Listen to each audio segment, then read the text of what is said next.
Introduction. The game of chess has a very long and interesting history. The board game has been played for thousands of years all over the world. Many different cultures around the world, ancient and modern alike, have played the game and have benefited from the many different lessons the game has to teach. One of the many facets of civilization that has been improved and refined by its principles is the military. It's very likely that the inspiration for the invention of chess came from ancient warfare. In war, it is essential to be able to use strategy, and the side that conquers tends to be able to utilize strategy and effective planning to ultimately come out victorious. Chess is a game that can be very useful to cultivate the skills necessary to win a war. Many of the skills needed to win a war are the same skills needed to find success on the chessboard, which is one of the many reasons why in the past, military, men in need of a tool to help in refining these skills, tended to gravitate towards chess, and still do to this day. The history of chess and the military. The military faction in every country, past and present, have used the game to test current ways of thinking against other bright competitive minds, and to develop and master strategies to implement in real-life combat in order to accomplish their ultimate goal, success on the battlefield. Although chess is great for testing plans against predictable factors in war, things that can be seen and accounted for, the large majority of war is unpredictable, with luck and chance being a major deciding factor in the outcome most of the time.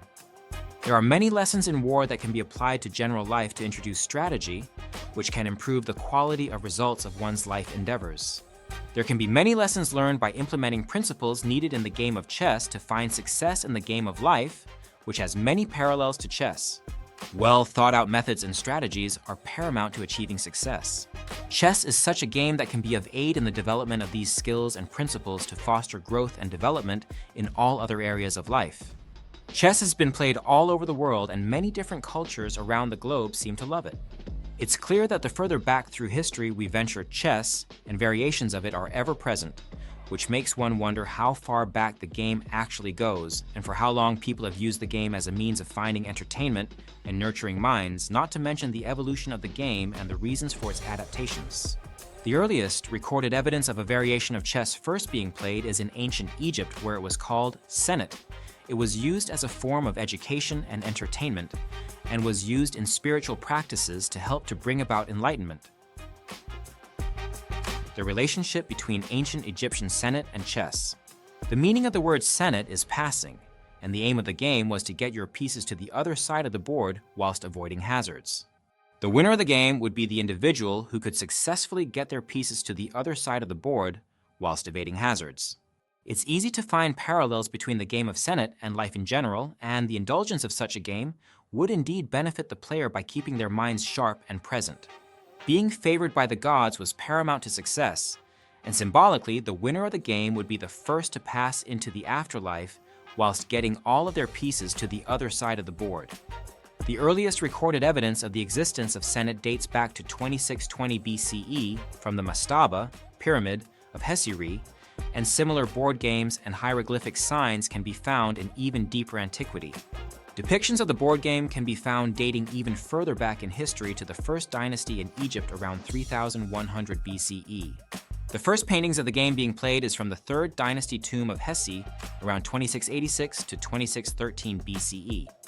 There are paintings of people playing senet in an Egyptian ruler's tomb called Reshepes.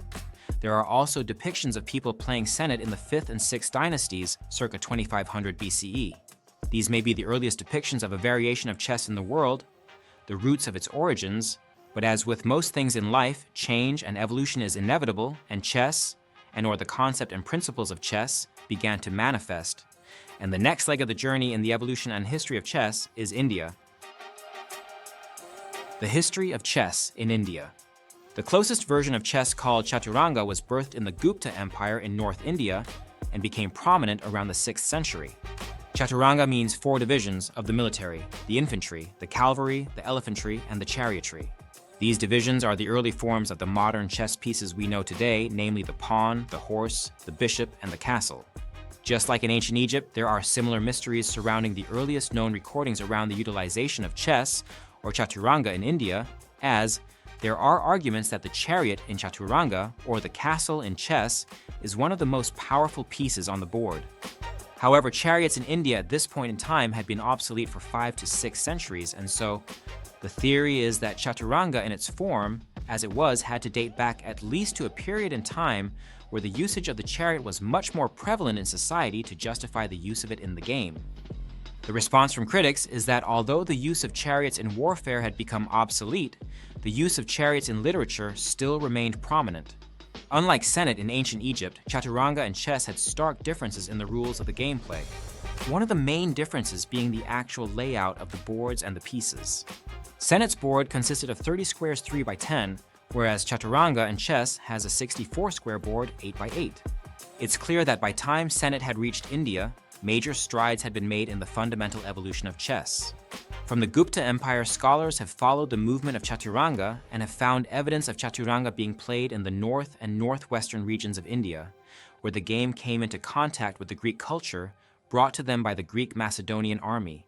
Some of the rulers even issued coins fused with Greek and Indian imagery to symbolize the union of the two grand cultures brought together partly by their common interest in chess.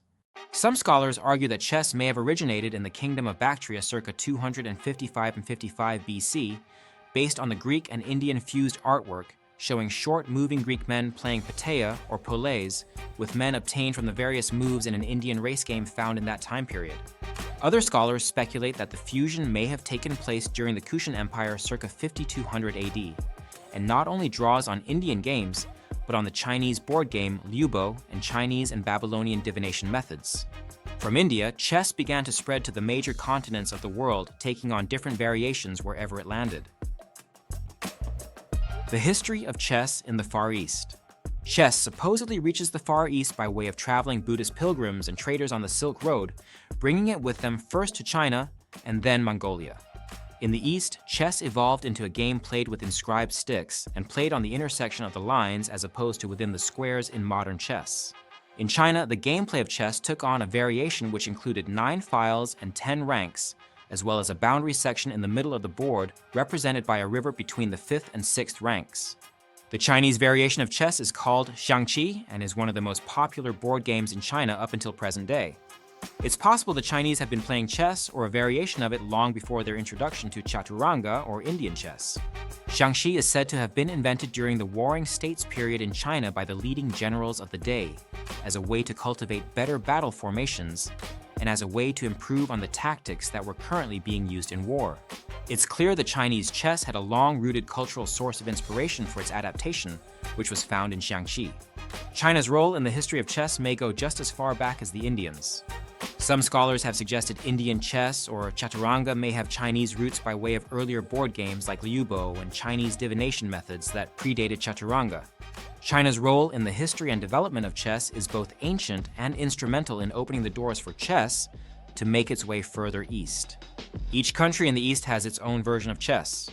The placement of the pieces on the chessboard and the chessboard layout are mostly similar in the East, however the rules of the game varies in each of the countries.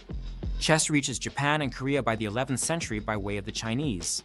The Koreans and the Japanese were most likely introduced to the Chinese version of chess xiangqi as opposed to the Indian version of chess chaturanga, which would explain the similarities in the gameplay of chess in the East compared to the West.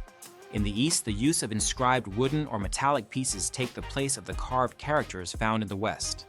And the game is oftentimes played on the intersection of the lines as opposed to playing within the boxes, which is the commonly accepted style of play in the West. The spreading of chess accelerates when it reaches Persia. The history of chess in Persia and the Arabic invasion. Chess was heavily regarded by the Persians, as with most of the previously mentioned societies, and was a major part of the education of the Persian nobility. The 7th century for the Persian Empire was a time of major turmoil and strife. It was at this time the Persian Empire was being invaded by the Rashidun Caliphate's Moorish army, while previously being engaged in a series of minor wars and major battles against the Byzantine Empire.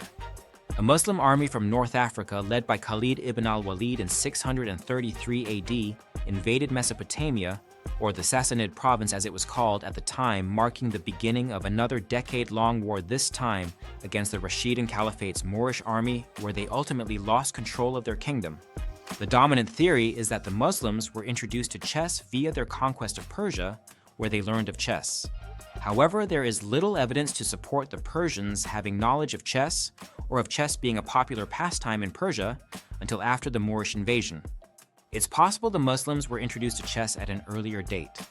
The Islamic world's relationship with chess and their enthusiasm for conquest and the expansion of their empire created the perfect environment for the major distribution of chess globally due to the large reach of their empire at the time, which rivaled the Roman Empire in size and power at the peak of their civilization.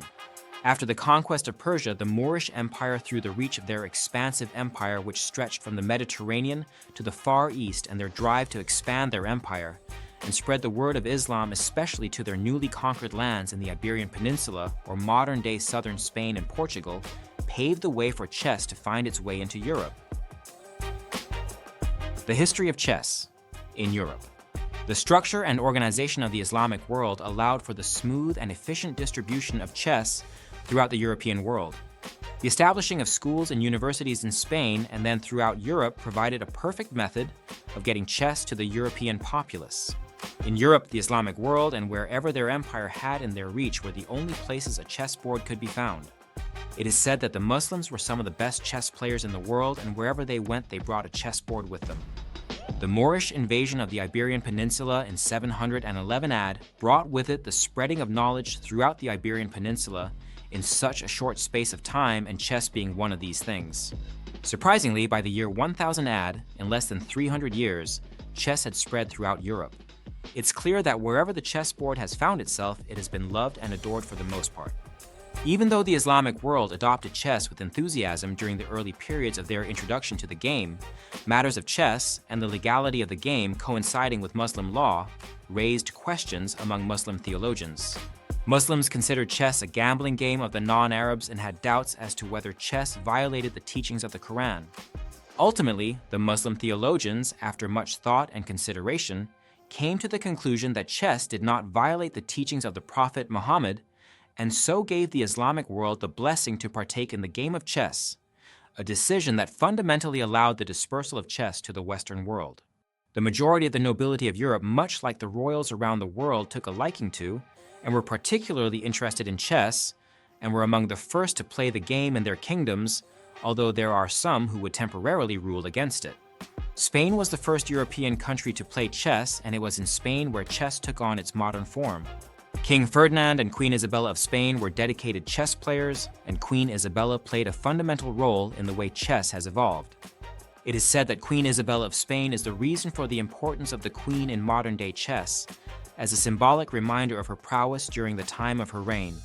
The introduction of chess to the Western world brought with it the modernization of chess, and can account for the visual representation of the chessboard we see today. The adaptation of the four major pieces and the introduction of the queen being among the main changes to chess sparked by the European world. The introduction of chess to Europe marks a clear line in the history of chess calling need for the separation of chess in terms of naming. It is when chess reaches Europe, or Spain to be exact, do we see the distinction between classical chess and modern chess. The changes were made to make the chess pieces and the rules of the game more relatable to the society at the time. In classical chess, it is said that there was no queen and that the king was supported on the chessboard by an advisor. This piece moved diagonally, like the bishop, and one square at a time.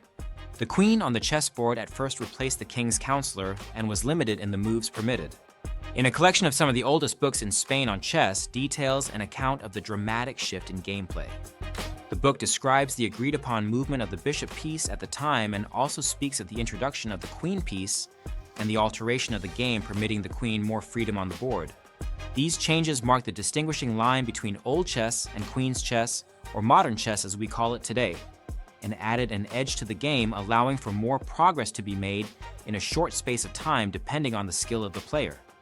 With the changes made, a checkmate could now be delivered in as little as 2 moves. Although these alterations were made, they were not widely accepted among all chess players. A lot of chess players continued playing traditional chess based on the original rules. The changes that were made took time to be generally accepted, and the rules of the game varied depending on the region in which you lived. Arguments for and against the modification of chess being made to better reflect society have been ongoing since the 7th century. Arguments such as whether the chariot piece should still be utilized in chess or replaced for a newer piece more relatable to the then current way of life.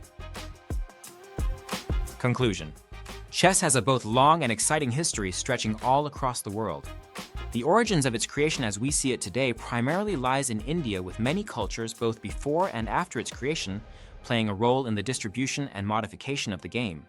It's evident that chess has drawn inspiration from board games that came before it, like Senet in ancient Egypt and Chinese liubo, and divination practices, as well as influences from cultures such as ancient Babylon. Overall, the gameplay of chess has been modified throughout the years. The underlying fundamental lessons of the game have hardly changed.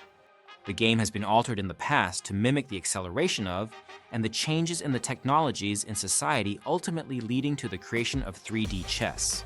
Surely in the future, there will be more alterations to the game as newer technologies are incorporated into our ever-evolving society, ushering in a need to reflect this growth in the way chess is played by either the changing or addition of extra pieces. The last time major changes were made to chess, the world was going through a period of major transformation. We currently find ourselves in transformative times where major breakthroughs in all aspects of life are taking place more frequently, possibly providing the right environment for the next adaptation of chess.